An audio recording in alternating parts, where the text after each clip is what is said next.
Ladies and gentlemen, please welcome the Honorable Artur Davis, former U.S. Representative and former co-chair Obama for America. Thank you, ladies and gentlemen. No, thank you very much. Thank you. Thank you. Thank you, ladies and gentlemen. Ladies and gentlemen, CPAC prides itself on running on time. So in the interest of being as quick as I can be today, may I just start with a very simple declaration and skip the pleasantries? What a difference 90 minutes without a teleprompter makes.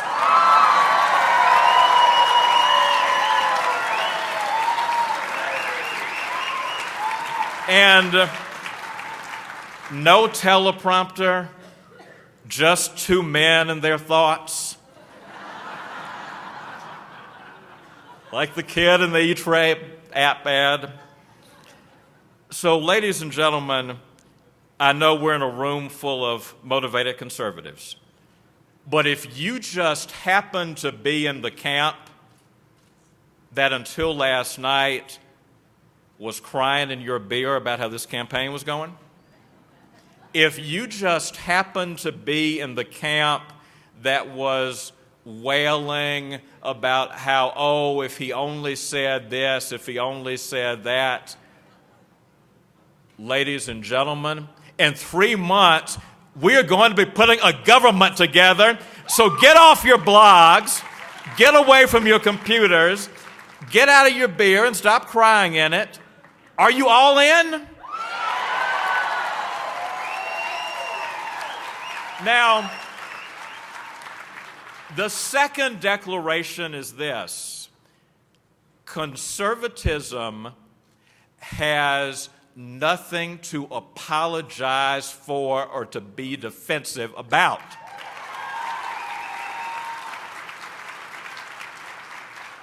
And we need to stop acting like we are a marginalized minority of 20% when we're 40% of the country and the dominant political philosophy. We have nothing to be defensive about because, ladies and gentlemen, conservatism is the political faith that picked up a fallen, broken country in 1980. Remember when interest rates and inflation were so high that it was like a thief literally reaching in your pocket and taking your money? Remember when taxes were so high that losing made better economic sense than winning for many Americans? And remember when, for the only time in our history, between 1945 and 1990, the only time in that stretch, in the late 70s, American values were on the wane. Ladies and gentlemen, we turned a struggling country around. We breathed life back into it. Ronald Reagan did that. Conservatism laid that foundation, and we need not be defensive about it. But you know where it began. It began in 1976 when the Republican Party did the safe thing that year. They nominated a good man who provided an echo and not a choice. The one who lost that year was Ronald Reagan. But he ended that convention on a hot, oppressive night at Kemp Arena in Kansas City. Al Cardenas and some of you were there. And Ronald Reagan spoke that night of a conservatism of bold pastels of color. But he said something else. He said that if we want to start winning and if we want to keep winning, we will stop just talking to each other. Ladies and gentlemen, this election is so within our grasp. The only way we will lose it is if for this last 31 days we talk only to each other. If I may be blunt with you, let me tell you what I mean. When we gather among ourselves, we talk very eloquently, as we should, of freedom, because it's one of the great gifts God gave to mankind. And we ought to defend it at every turn and every corner against every possible threat to it. But around their dinner table tonight, men and women will sit with their 17-year-old children, and they're free, and they feel free.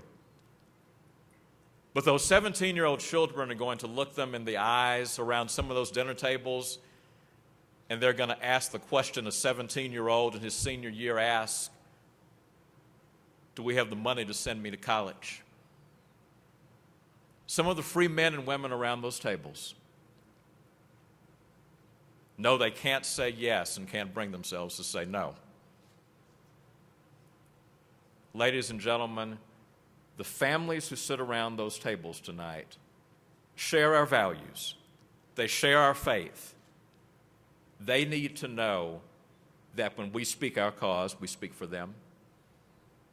There are men and women who work with their hands, whose faith and values guide them every day. They need to know that our cause is their cause. There are men and women around this country who are working, but they don't have the confidence they'll be working 6 months from now.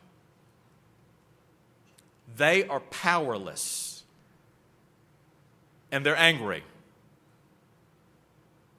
and they listen to our cable shows.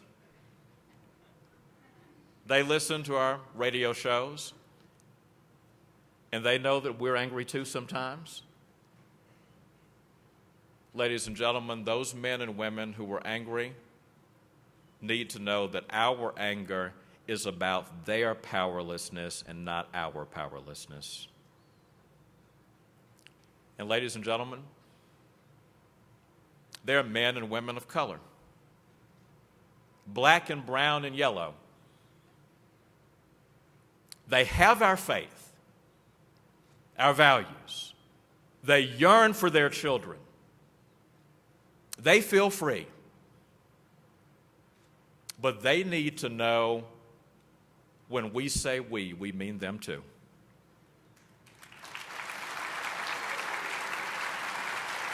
And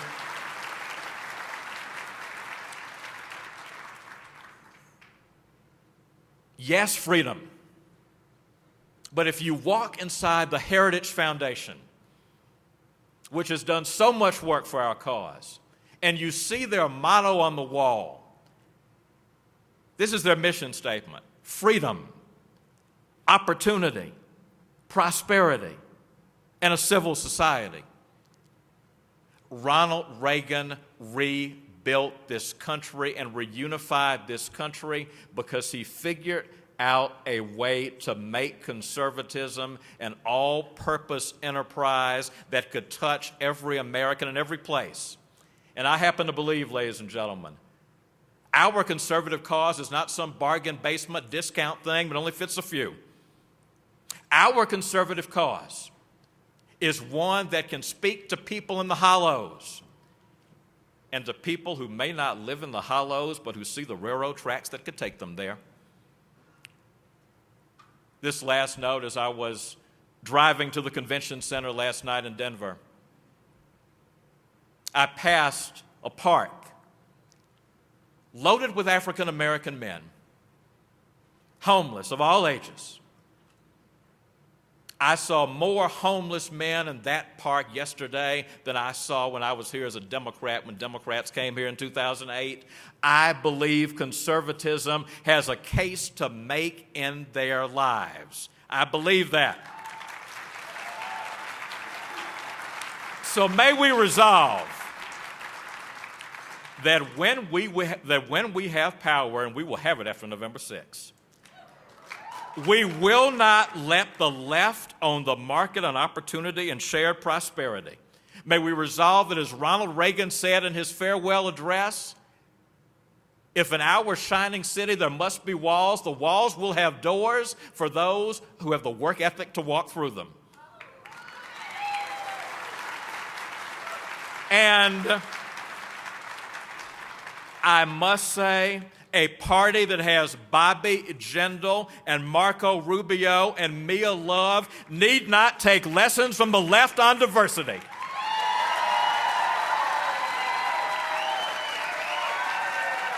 So no apologies, no defensiveness. If we so resolve, we can take this country, we can make it more whole than it's ever been, out of the many one. Ladies and gentlemen, we will win this election. Then we have a future to claim. And the words of Ronald Reagan, quoting Thomas Paine, we have it in our power to make the world over again. God bless you, CPAC. Thank you. Thank you all. Thank you.